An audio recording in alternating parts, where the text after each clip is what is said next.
So again, we're here, had a good start yesterday. Getting the media functions right now. The guys are meeting downstairs. We're doing our first practice. First practices are a lot different. Your freshmen basically are all here all summer. They're working out. Quarterback, you don't have on pads and you're not hitting sleds, and the coaches cannot be a part of work where footballs are involved. But it's like day one started back June the 6th. So, it's you see all day, the parents would drop them off yesterday and all the moms were crying and the kids were all whatever. Well, that happened 2 months ago, and so it's like the old calendar, day one is now, it's the first day of official practice. We put a lot of time in our preseason formatting. We start school on the 22nd, I believe it is, so we get into the one-a-day mode at that time. We have a number of practices that we'll do. We've tried to put a lot into working with our team doctors and trainers on building into our contact and how to be a physical Big Ten East football team, but how to take care of your players and how to be able to tackle and block and play behind your pads and play physical, but how to practice and progress in a way that has long-term positive effect through this season, through their careers, through their life, and still be able to play tough line of scrimmage, physical, offense, defensive football. So we'll be playing a lot of guys early in camp because, quite honestly, some of the running volume and contact volume can wear you out come November. And, you're playing 9 Big Ten games. We're playing 10 games in a row. So we've put a lot of thought process into not just what the plays are going in, but kind of the implementation as we go through practice to be physical and be contact ready and be smart and get our team where it can play the type of football we need to be successful with our schedule and with our conference. Again, we're opening with a Thursday night game, so that's a little bit unusual. And then you're coming off of that, playing a game, then it's an early open date. So we've put a lot of thought as coaches into how to get our team right and not under practice, over practice, have the right amount of contact, conditioning level. Our team is reasonably healthy. Some of you watching practice today, some of our older players like Dutra coming off a foot injury. Marcus Oliver's a year off an ACL. So some of those guys, we don't wear them out the first day. You kind of want to, get their bodies and joints. So if you see guys maybe not working with the ones day one or getting as many reps, some of your veteran, Dan Feeney had a Liz Frank injury years ago. And so don't read anything in my world who goes first or second. Again, we've played 3 quarterbacks year 1, year 2, 2 year 3, 3 year 4, 3 year 5. So we're going to get a lot of quarterbacks work, a lot of running backs work. So you guys got a roster, we don't have a quote firm depth chart right now. So, but excited for preseason. Glad to have you here. So questions. Donovan Hill, receiver last year, and then the spring at quarterback, you moved him back to receiver. What kind of was the thought process behind that? It was him, his thoughts. My opinion, I think he's got the skill set to be a very good quarterback. But I also think, last year he was a young man that was coming off a knee injury. He missed basically our summer workouts last year. And so he wasn't ready to play college quarterback as a freshman. He was a good enough athlete. We tried to get him on the field. His thought, as the season ended, he wanted a chance to be quarterback.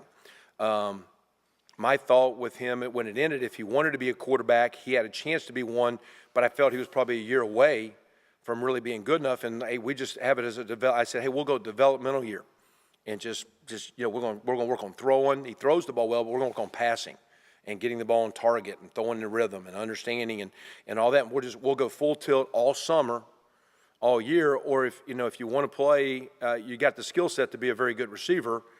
And there's no guarantee you're going to start, but odds are your skill set. He played last year and would have played more if he'd have been healthy and been here all summer. So, but the thought was I wanted to go into summer.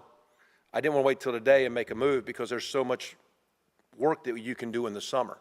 So that way, his thought process was, matter of fact, his dad called and said, "Are you sure?" And I said, I hit him back, like, "Hey, your dad thinks you still want to be a quarterback. What do you want to play?"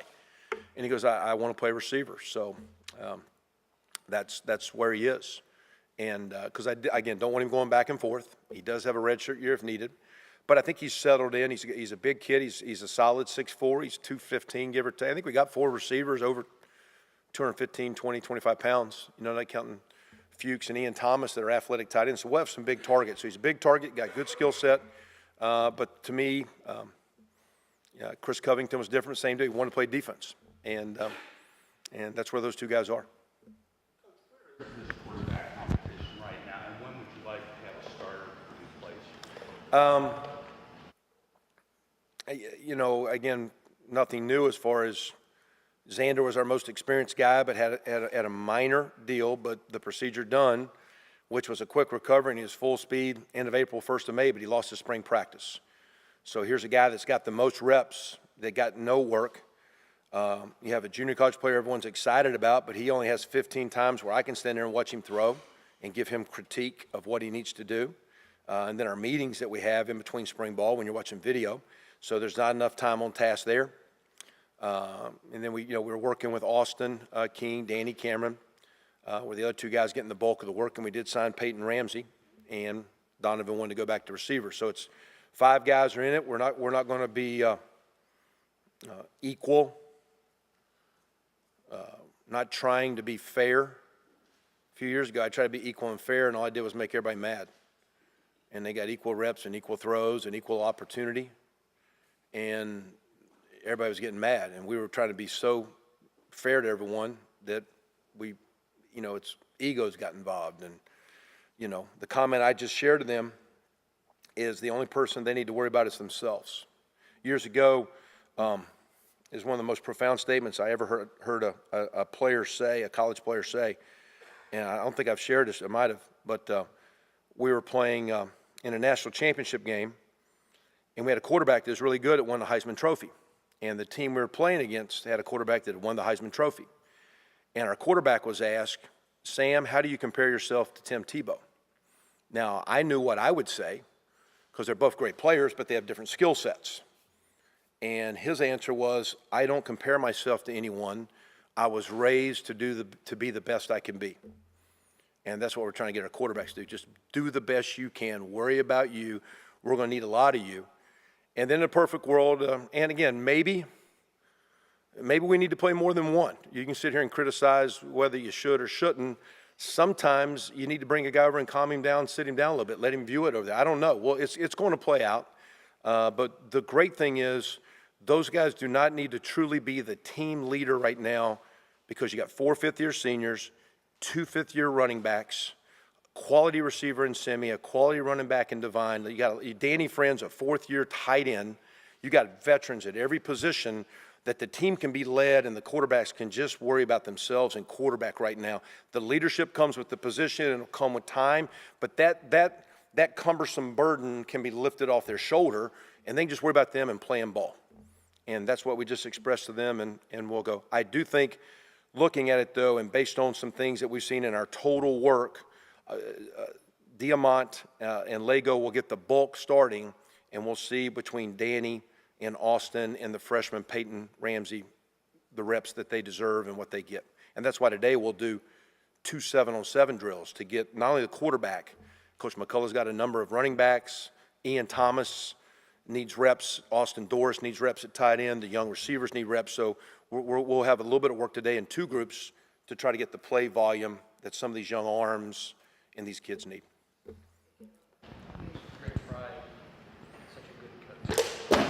Well, he fumbles the ball like that. He was a great player. He's very, very smart. He's well trained. When you start and you spend 11 years with Coach Levitt building a program from scratch, it was about player development. And then you work with Rich Rodriguez for those years. And in our world, my background, I played it, was very well coached in college by John Matsko. He's still the line coach of the Panthers, been in the pros since '93. Coach Buckness, he was an awesome coach. I had no idea. Then I GA'd for Bill Stewart, who was unbelievable, passionate, and, the late coach that passed a few years back. And so you got those guys, and Randy Walker's a run guy. In my background, who touched me? Well, then you throw James Patton in the mix. And even though he's not a line guy, that's a third line coach in our room. And of all those guys, I think Greg Fry's our best coach. He is very demanding, and you've got to understand him pushing you, and because you can have some pushback. But he's consistent in what he does. He's very knowledgeable. I think he's been able to attract personalities that fit him and fit what we want to do. It's because there's a personality of not just what a lineman is, but a person that relates to you as a coach. And so he's done a great job recruiting. I know Kevin John said this year he's probably the best effort attitude coach he's ever been around, and just coaching the effort and the mindset and the development of the position. So I mean he's a tremendous coach, and we're blessed to have him. He's got some good support with Coach Pat. But again, a lot of people would say, having Coach Buck would tell you that the hardest position to coach is the head coach's position. And I'm a line guy. And I seldom, if ever, walk to his drills or walk in his room because I have a great deal of confidence and we're on the same page. And he does things different than I, but man, his players perform and he gets them ready to play. Same with Dylan McCullough. Those are two coaches that really, they're player driven. They work their players hard. They have a high standard. They don't lower the standard. They push their best players to be the best. And those are we got a lot of really good coaches, but those two guys do a great job. Twitter rules that allow you guys to retweet favorite things. Yeah, that's a good question because like this, we started putting out it's so many days to kickoff, and my comment was I'm not putting it out because if I miss one day, somebody's mad at me. Or I just forgot or wasn't thinking about it. So it's kind of nice, but you got to be careful with it. So, but the kids all think it's cool, I guess. Our thing is by rule, basically like or favorite something they do. You just can't have a personal comment. So, but it gets scary where all of a sudden you didn't mean to, but you did. In my world, like right now, I'm getting a bunch of texts from people saying, "Hey, hope you had a great summer. Best of luck this season." And it's just a phone number. Well, if I reply to that and it happened to be a sophomore recruit, that's an illegal text message. So I'm saying, like, who's this number? And then sometimes I get a buddy mad at me because I didn't log him in, or a friend or a neighbor, and I'm thinking it might be a recruit. So, social media is a big part of recruiting, and we started liking a few. It's also more work. We've talked a lot in the spring about being veterans for the quarterbacks, being consistent for them, and making it easier as you broke in Richard and the younger guys. But what do you need from that group, particularly those three at the top, as you get into fall camp? Well, and it starts with those three, but we do need more than three. We're going to play 8, 9, 10. And so we're going to need Westbrook, Timian, and those freshmen coming in. It'd be nice to see because, again, the volume of work that those guys get can be taxing as you go through the year. So it starts with those three, but the first thing is we have to develop the position. The second deal is just because you've had a good year doesn't ensure you're going to have another one. So for us, the best way for them to have a good year is it starts with consistency and practice, and practicing hard and playing hard without the ball, because if we can run the ball, it gets them one-on-one matchups. And so their ability to block the perimeter, which allows us to run the ball better if our line, tight end, and run game can get going, then if you don't put the numbers to stop the run, you're going to have a really good running attack. And that being said, the more consistent they are and the better they practice and the better they play without the ball, then here comes the passing yards, because really you get one-on-one matchups. Because if people are dropping 8 and playing bracket coverage and they're in and out, the windows and spaces get tight. So when those guys want their individual personal success, it kind of starts with daily practice habits. You should have confidence. You should have belief, not confidence. We've changed the word from confidence to belief. You should have belief. I believe I'm pretty good. I can make some plays. But if they're not, taking care of their body, keeping their legs fresh, keeping their bodies right so that they can practice hard enough, and if they don't block the perimeter and play well, if the corner can beat the outside receiver one-on-one to stop those bubble passes, they can load the box to stop the run, and if one guy can beat one guy's block and stop the bubble, then the run game's no good. And so their ability to block and play without the ball creates so much of what we do. And if you watch this day, we'll do a little bit more than normal because it's no pads the first 2 days, it's helmets only. There'll be more throwing and more perimeter. But if you watch this play, Coach Johns will spend about as much time in teaching the fundamental part of staying on a block as he will catching. And we're coming out of summer where you practice catching all the time because there's no pads. Without overhitting, we got to get those receivers back into that being a teammate and playing without the ball. growth you've seen in Mitchell Page, and if you want to talk about his hair color, you can too. Yeah, that was kind of, I just said, hey, that's kind of interesting. We introduced him as a new player yesterday. I said all the newcomers stand up and say hi, so he actually started the welcome. He always was a good athlete, was an invited walk-on. You know, initially he would try to call him, hey, we got the fraternity league player out there from the intramurals over here playing a little tag ball, and no disrespect to fraternities. But he grew for that. Last year, you know, we were really concerned with Shane Wynn graduating and now Jay Sean hurt, and that slot's always been a unique position. Even going back, a kid at Oklahoma, Ryan Broyles, had 133 catches one year. It's always been a spot where, you know, a guy did a lot for you, and for him to answer the call last year the way he played was huge. So that helped the team a lot last year, but now what it gave him, he's got probably as much self-confidence and self-esteem and self-worth as many players on our team. He's playing with, he's really grown, and there's some physical maturity, stronger, but just the way when it was time to play, plays very confidently. He does a great job at taking care of you, but he's a heck of an athlete now. He's a tremendous golfer. I think he said a couple years ago he scored like 46 in an intramural basketball game. He's a really good athlete. And those walk-on guys have been big for us. We got a number of walk-ons. Matter of fact, we have actually with our rules, our walk-on programs got good enough that we have several solid walk-ons that aren't here today because we can only have 105. And when school starts, you know, we'll get those numbers back up to, we'll add about 10 or 12 more guys. I think we scored 9 touchdowns the last 3 games with guys last year that started their careers walk-ons. We had 17 walk-ons on the bus when we went to West Lafayette of the 70 travelers. So those guys, we talk about all the recruiting stuff. You know, Coach Alvarez says years ago at Wisconsin, don't minimize your state coaches and coach association, but what the walk-on players can do. And a lot of walk-ons are in-state kids because they love the school and it's the in-state deal. So I appreciate the way Mitchell plays, but he's in that line of those walk-ons, and I love those guys and appreciate what they do. As a guy with an offensive background, Kevin, how do you know, when you're up against a defense that plays nickel as its base, how does that change what you try and do in attacking? Quite honestly, because we're a spread team, you typically see that most weeks. So it's kind of really the only thing that's happened for the bulk of what we're doing is we're starting with nickel instead of saying we're a 3 linebacker team and going to nickel. Right now we'll be a 5 DB team that will go to 3 linebackers when you go in short yardage or big boy personnels, or teams that are more traditional with 2 tights or 2 backs in a pro formation kind of deal.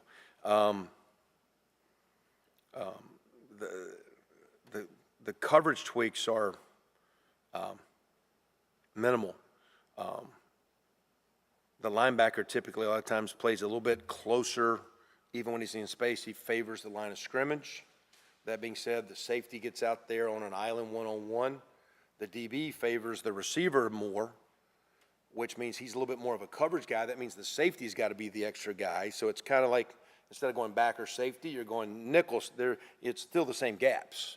It's still the, you know, it's just different responsibilities. But it's not. To me, the real thing is as we go through the year, and we'll be interested to see. But I think with Coach Allen, outside of his ability to lead and communicate and set the standard, I think his package.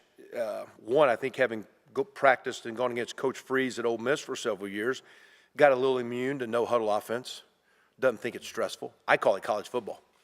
College football is going fast and zone read and spread out. Here we go. It's college football 101.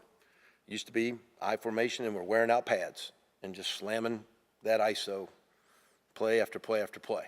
And so, you know, to me, his background he doesn't stress out about the no huddle.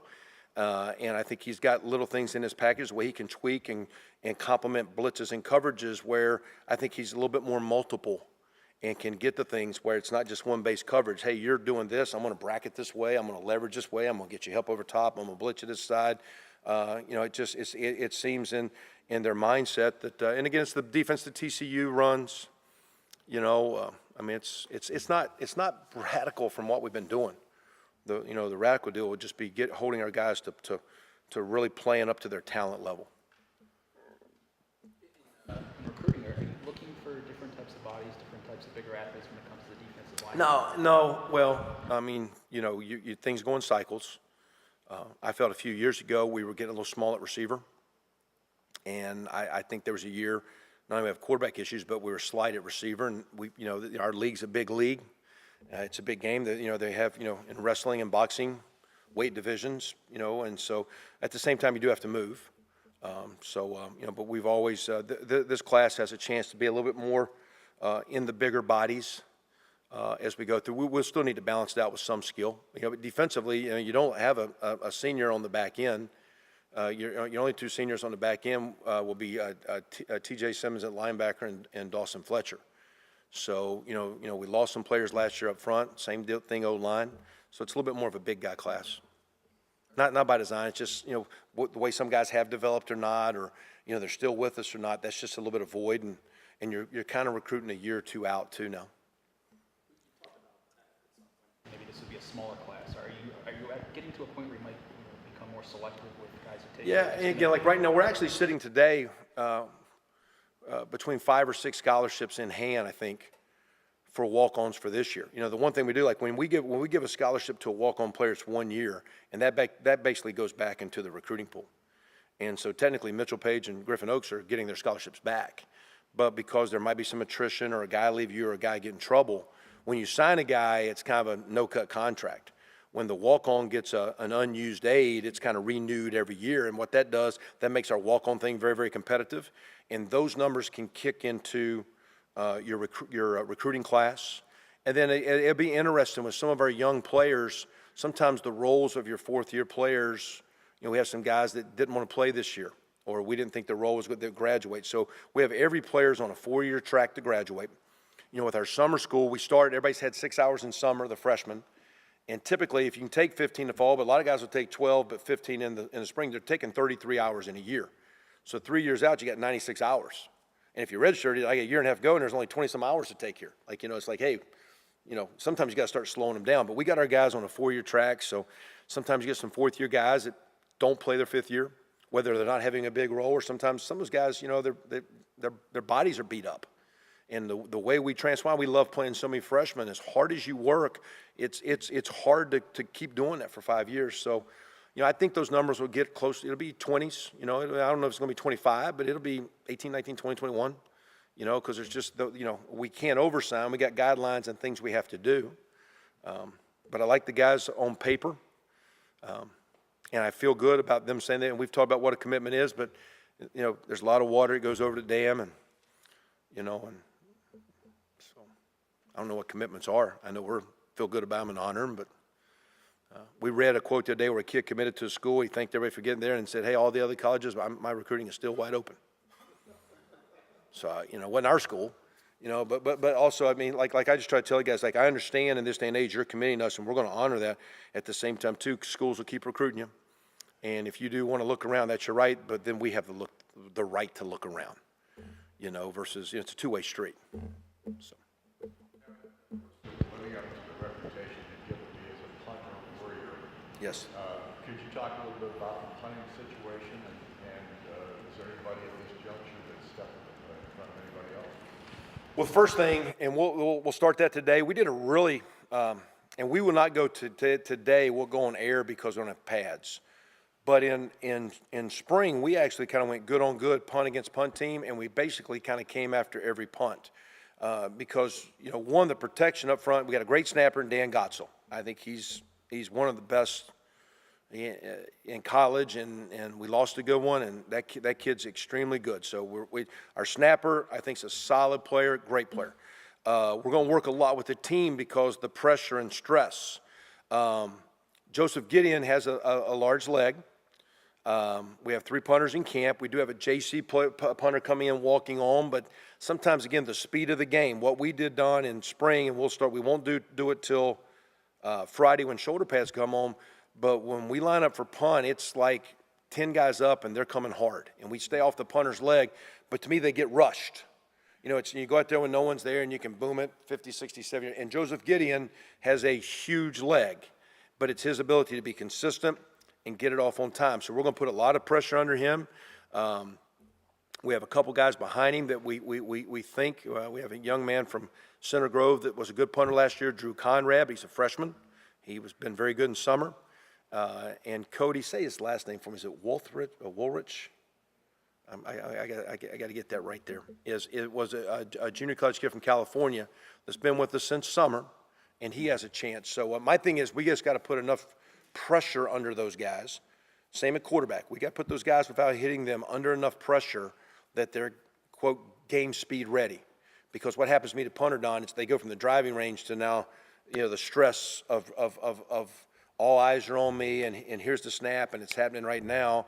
And we ask them to specifically target certain areas of the field so we don't have to cover 53 and a third yards. We're trying to pin it in. Everybody talks about coffin corner, but a lot of times you're covering 2/3 of the field or half the field so you can squeeze lanes. And the punter, if he can hang you out to dry, if we're covering left and he hits it right, you got issues.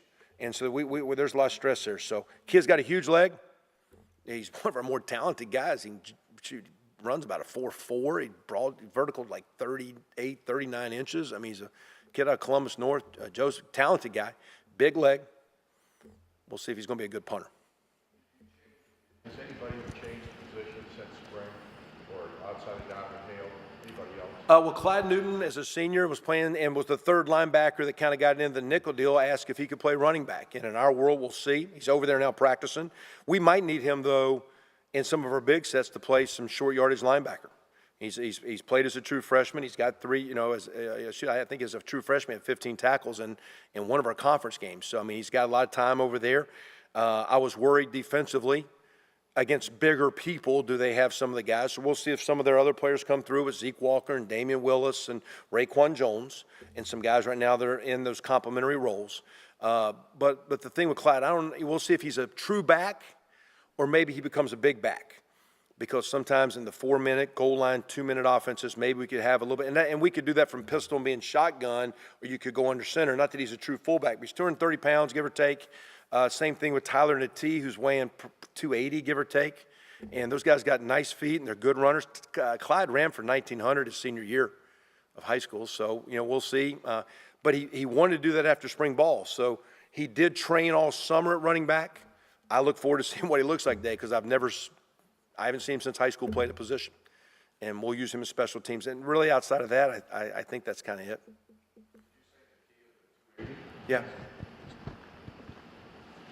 What's he going to play besides running back? We'll see. You can use him. He and Clyde will both be bodies that can be used on punt protection and that second wedge because you got fullbacks you have to account for, but they're big enough to take on the rushers and can cover. We'll use them in kickoff return on that second deal with the bloop guys. You got a guy that can actually catch, but got enough substance to help you kick return. There'll be PAT field goal. And then we'll see, Tyler basically played Wildcat quarterback. So, I'm excited to see, and we will start early. We won't do it today because not pass, but we will early in practice see what we got because one of the things that we've struggled with is really sometimes the third and short situations, the inside the 20 and 10-yard lines or at the end of the game when you're running a clock out to have those type of bodies. So, I'm excited to see them without pads and in pads, and we'll see if, maybe they're toys that we can play with. We'll see. It's too big for an offensive line. Oh, you can be too big. I think some of the, for example, I said this years ago, at tight end, sometimes 6'6" gets too narrow because they get so long they can't bend. A lot of good centers are 6'1", 6'2", nose guards 6'1", 6'2", because that guy's so tight to you that sometimes a 6'4", 6'5" guy loses leverage. So sometimes it's more about girth and your ability to have flexibility and balance and stay on your feet and your ability to play hard. So you can be too big if you're in poor conditioning level and you can't play hard. You can be 6'4" and look a lot of different ways. And you can be extremely long and big at 6'4". You can be narrow and slight, and everybody's a little bit different. So, but I do think strength and mass is a part of being a big guy. Not necessarily, a lot of great running backs are 5'8", 5'9", but now they're not slight. They got necks and they got substance, and there's not a lot of Adrian Petersons that are 6'1", that are really good. They're fast, but they're not good. A lot of those great backs are 5'9"ish, 5'10", but now they're not small people. They're just not overly tall, and like Shane Wynn wasn't, but man, he had big hands. I mean, kid had big hands. He had long stride length. Here's a guy you didn't think's big. He had certain things about him. He had long stride length. He had big hands. He was actually a little bit bigger than his measurements. And the next kid, the same size, wasn't big enough. And you're trying to explain it to a recruit or a parent or a coach why you like one another. There's different body parts that help make them better than they are. So. How it came about that you were able to add Mark Hagan back to your staff? Yeah, when I was thinking about making some changes, and I saw Mark, and one of my first thoughts was what am I doing at coordinator? And I said, hey, and my thing was, Mark's more of a front guy. He coached linebackers down there and hadn't truly been a coordinator, but he was in the back of my thoughts. But the deal was, we had a relationship. He's from here. His family's from here. And when I went with Tom, I came back and said, hey, I'm going to go this direction. But if in the D-line spot, would you want to do this? And I can make it attractive for you. And no guarantee if we ever have Coach Allen were to have an opportunity and move on that he'd be the next guy in line. But, he is that kind of coach. And in my opinion, him having been where he was, because when you're coaching in a place like that and the standard's so high, Mark left here all his years playing here for Coach Mallory, then all his years coaching and the great job and working for Coach Tiller, that's an awesome coach, and the job he did. When he came here, he was a really good coach.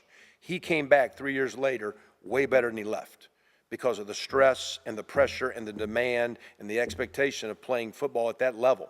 And he's holding our players at a higher standard. He's recruiting at a higher standard. And he left good and came back better. And I'm grateful he's here, and I appreciate he and his family coming back. Anything else? What are you going to be looking for out of the secondary, right off the bat? All those guys are back. That is a hard position because for us to play good, you don't stop running games without edge players, whether it be corners, those nickel backers, outside backers, or safeties. Every time when you run the football, everybody says, "What you want to run this play against this and this and this?" I say, "I don't know. You tell me where are those guys I can't block?" And that goes back to Terry Hepner at Miami of Ohio going against him. He would put guys where I couldn't block them. So the ability is, can the secondary support the run? And then because when you stop the run, you can be good up front, but you really stop the run because of your support players.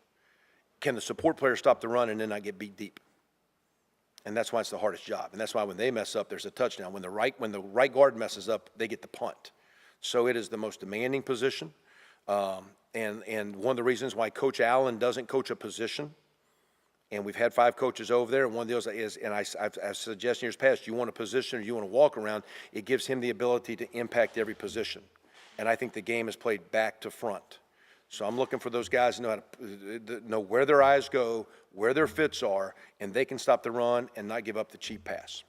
And that's why we have been weak in both areas, okay? Because we're doing one of the really good defenses and the really good packages and the really good coaches, having been with Coach Stoops or Terry Hepner was as good a defensive coach as I've been around, their ability to coach the perimeter and the secondary players and how to support and not get beat. And that's the key, and that's Noah and Shelby's charge, but that's Tom's. That's why Bill's got the backers and Mark's got up front, and Tom can go and be where he needs to coordinate and link all those guys together. Because every time, if I'm a corner coach and I say, hey, now listen, this guy's a good receiver, let's do this. Well, you might stop that receiver, but you're not sound in stopping the run. And that's why it's called coordination. You got to coordinate the group together. So every time defensively, hey, I want to do this because it'll help me stop this play. Well, you get vulnerable somewhere else. And I'm telling you, because the way we are on the offense, not just us, everyone, the hardest thing going right now is coaching defense college football because they make you account for the quarterback. You've got the tempo. You're playing the whole field, and every week it's a different animal. And you got to stop option attacks, running quarterbacks, power football, play action pass, tempo. A lot of throwing. Every week, they've got 4 days to get ready for something next. Offensively, we're on the same stuff the next week. Hey, on this defense, you run these routes, on this defense, but our plays go in, and we just use the plays that work. Defensively, you have to adjust. And the great teams can adjust from the back end, and that's what truly makes a defense. And having everyone back, and I think they have a lot of confidence now in Coach Allen and what they're doing, hopefully that group will be coordinated, and those back 7 can play the way they need to play.